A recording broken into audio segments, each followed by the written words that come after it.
So hello friends, welcome back to my channel. Research proposal कैसे बनाएं हिंदी में, इसकी काफ़ी क्यूरीज आ रही थी कि कैसे तैयार करें, कैसा फ्रंट पेज तैयार करें, लोगो कैसे लगाएं।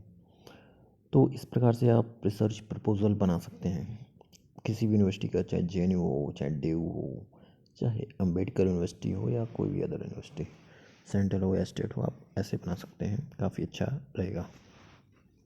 सबसे पहले आपको जो टॉपिक है वो टॉपिक यहाँ पे लिख देना है। जैसे मेरा टॉपिक है राजनीति विज्ञान, चुनाव आयोग प्रथाओं की समृद्धि और चुनाव ईमानदारी के व्यापक विश्लेषण। फिर उसके बाद लोगो आप यहाँ पे सेट कर सकते हैं। जैसे मेरा जीएनयू था तो मैंने यहाँ पे सेट कर दिया, आपका डीयू है या जो भी है तो यहाँ पर उसको लगा दें बढ़िया से मस्त। फिर यहाँ लिख दें कि XXX विद्यालय की राजनीति विज्ञान विषय में या जो भी आपका विषय हो, पीएचडी की उपाधि हो तो अनुसंधान प्रस्ताव, और यहाँ पर डेट मेंशन कर दें।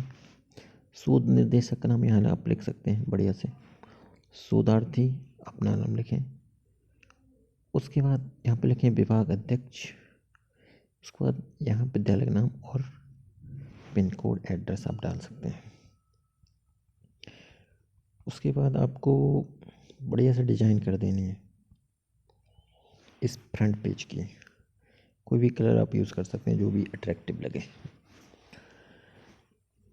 उसके बाद आपको लिखना है अनुसंधान प्रस्ताव की घटक कि शोध कार्य की सुविधा हेतु प्रस्तुत विषय को 7 घटकों में हमने विभाजित किया है।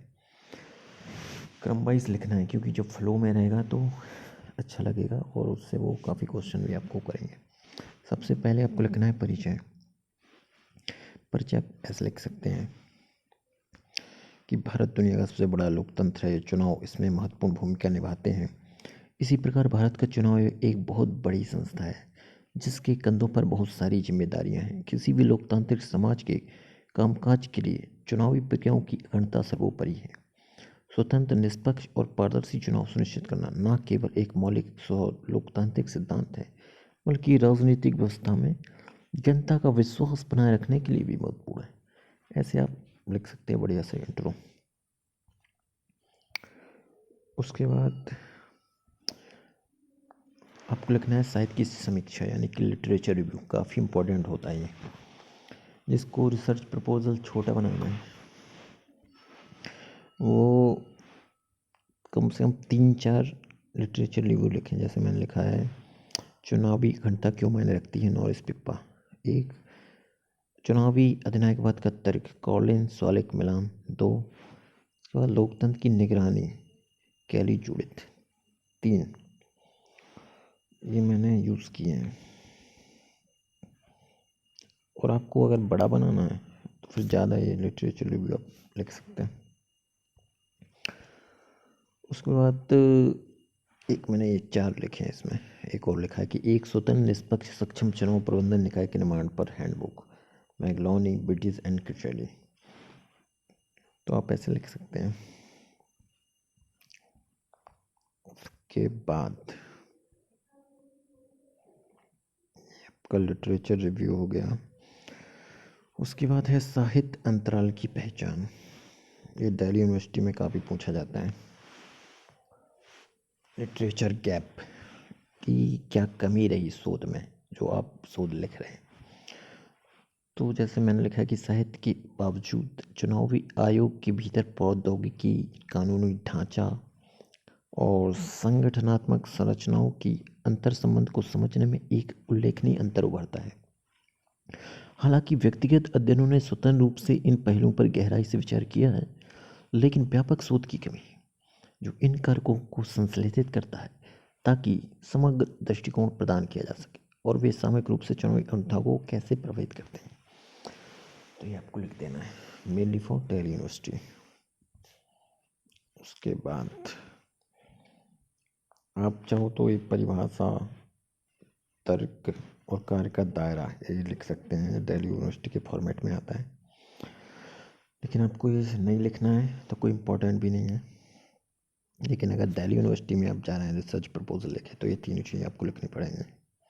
बाकी अदर यूनिवर्सिटी में कोई ज़रूरी भी नहीं है। उसके बाद आपको लिखना है कार्य का दायरा। आप लिख सकते हैं जैसे कि मैंने लिखा है कि इस अध्ययन के दायरे में चुनाव आयोग की प्रथाओं की व्यापक जांच शामिल है, जिसमें ये शामिल है लेकिन यहीं तक सीमित नहीं। जैसे संगठनात्मक संरचना, स्वतंत्रता, जवाबदेहिता, पारदर्शिता कैसे बनाए रखी जाए, यह निर्धारित करने के लिए चुनाव आयोग की संरचना का विश्लेषण करना। मतदाता पंजीकरण जांच, ऐसे आप लिख सकते हैं। उसके बाद सबसे इम्पोर्टेंट चीज़ आती है अनुसंधान प्रश्न। हर यूनिवर्सिटी में जब आपका इंटरव्यू होगा पीएचडी का, तो पूछा जाएगा कि आपके रिसर्च क्वेश्चन क्या है, क्यों आपने इस पर रिसर्च किया है, क्यों शोध करना चाहते हैं। तो आपको बताना पड़ेगा कि चुनाव आयोग की प्रथाएं चुनाव प्रथा में कैसे योगदान देती हैं या बाधा डालती हैं। इसके लिए मैं ये शोध कर रहा हूँ। चुनाव आयोग में जनता के विश्वास को प्रभावित करने वाले प्रमुख कारक क्या हैं। विभिन्न चुनाव संरचनाएं चुनाव प्रक्रियाओं की निष्पक्षता, पारदर्शिता को कैसे प्रभावित करते हैं। और चुनाव की प्रथाओं के भीतर चुनावी अखंडता को बढ़ाने और समझौते में प्रौद्योगिकी की क्या भूमिका है। चुनावी असहिष्णुता सुनिश्चित करने में कानूनी ढांचे और नियम किस हद तक चुनाव आयोग के संचालन को प्रभावशीलता को प्रभावित करते हैं। ऐसे अपने रिसर्च क्वेश्चन बना लेने हैं। आपको अगर रिसर्च प्रपोजल 50-60 पेज का बनाना है तो उसमें आप रिसर्च क्वेश्चन और ऐड कर सकते हैं जितने भी आप चाहें। बाकी अगर 12-15 पेज का बनाना है तो काफ़ी है, 4-5 पॉइंट। उसके बाद सबसे इम्पोर्टेंट हाइपोथेसिस। हाइपोथेसिस में आपको रिजल्ट नहीं बता देना है कि हम ऐसा करेंगे तो ऐसा हो जाएगा। हाइपोथेसिस में आपको बतानी है परिकल्पना। सबको बताना है कि पारदर्शी और जवाबदेह चुनाव आयोग प्रथाओं का कार्यान्वयन सकारात्मक रूप से चुनावी अखंडता के उच्च स्तर से संबंधित है। ये हमारी परिकल्पना हो गई। फिर हम उसको जांच करेंगे। बढ़ती जन जागरूकता चुनाव आयोग की गतिविधियों के साथ जुड़ाव से चुनाव प्रक्रिया में अधिक विश्वास पैदा होता है। ये हमारी हाइपोथेसिस है। हमने ऐसा एज्यूम किया कि ऐसा होता है, ऐसा करेंगे, कोई रिजल्ट नहीं है। चुनाव आयोग की संरचना जो स्वतंत्रता निष्पक्षता को बढ़ावा देती है और निष्पक्ष और अधिक पारदर्शी चुनाव से जुड़ी है। ऐसे करके 4-5 पॉइंट लिख देने, बाकी और एक्स्ट्रा भी आप ऐड कर सकते हैं। उसके बाद आएगी मेथड। जो मेथोडोलॉजी है काफ़ी इम्पोर्टेंट है, इससे इंटरव्यू में काफ़ी क्वेश्चन आते हैं और कई पीएचडी के जो एंट्रेंस एग्ज़ाम होते हैं उसमें भी काफ़ी ये पूछा जाता है। जैसे कि लखनऊ यूनिवर्सिटी में होता है तो उसमें काफ़ी आता है कि अनुसंधान की डिज़ाइन कैसी हो, साहित्य समीक्षक और कहाँ गया, जैसे अनुसंधान डिज़ाइन आपकी कैसी है। कई चुनाव आयोग का विश्लेषण करने के लिए समसामयिक अखबार अध्ययन दृष्टिकोण का चयन करें। स्टूडियो विजिटर का एक आसान तरीका बनाने के लिए मतलब क्या है कि डिज़ाइन में आप क्या क्या चीज़ें यूज़ कर रहे हैं कि समसामयिक अखबार को आप यूज़ कर रहे हैं, कोई स्टूडियो विजिटर कि आप उनसे पूछ रहे हैं कैसे क्या कर रहे हैं आप, ये आप इसमें बता सकते हैं। साहित्य समीक्षक में आप ये लिख सकते हैं कि सत्यनिष्ठा चुनाव आयोग संबंधित साहित्य पर मौजूद साहित्य की सिस्टमेटिक रूप से समीक्षा करें। ये रिसर्च प्रपोजल उसको कम पेज में बनाते इसलिए शॉर्ट में लिखा है।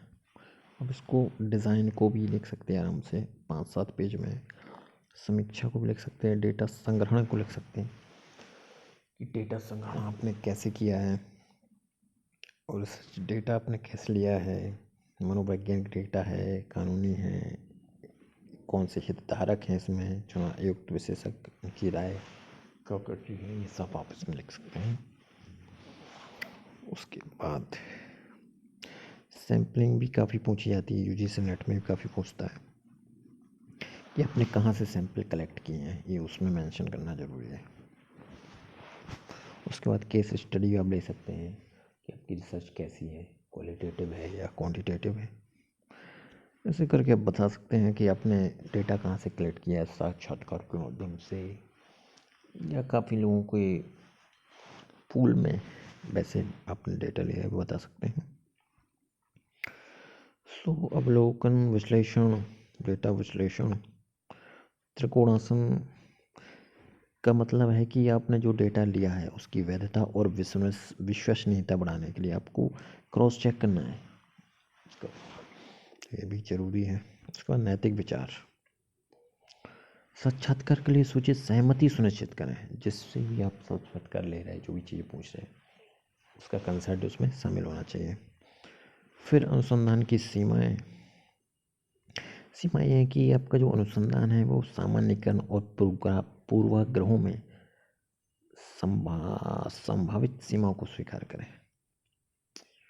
उसके बाद व्याख्या, निष्कर्ष आप लिख सकते हैं। और लास्ट में जब आप थीसिस तैयार करेंगे तो अंदाजन अध्याय भी आप लिख सकते हैं, आपकी मर्जी हो तो लिख दें। जैसे मैंने लिखा चुनाव की संरचनाएं,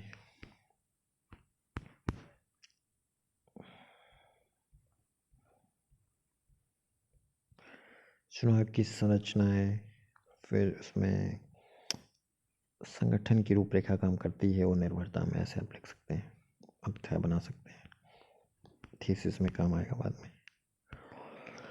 उसके बाद बिब्लियोग्राफी आपको लिखनी है कि कौन सी चीज़ हमने कहाँ से ली है। जैसे नॉरिस पिप्पा चुनाव एकता क्यों मानकती है, कैम्ब्रिज यूनिवर्सिटी प्रेस से लिया है, तो ऐसे आपको सब लिख देना।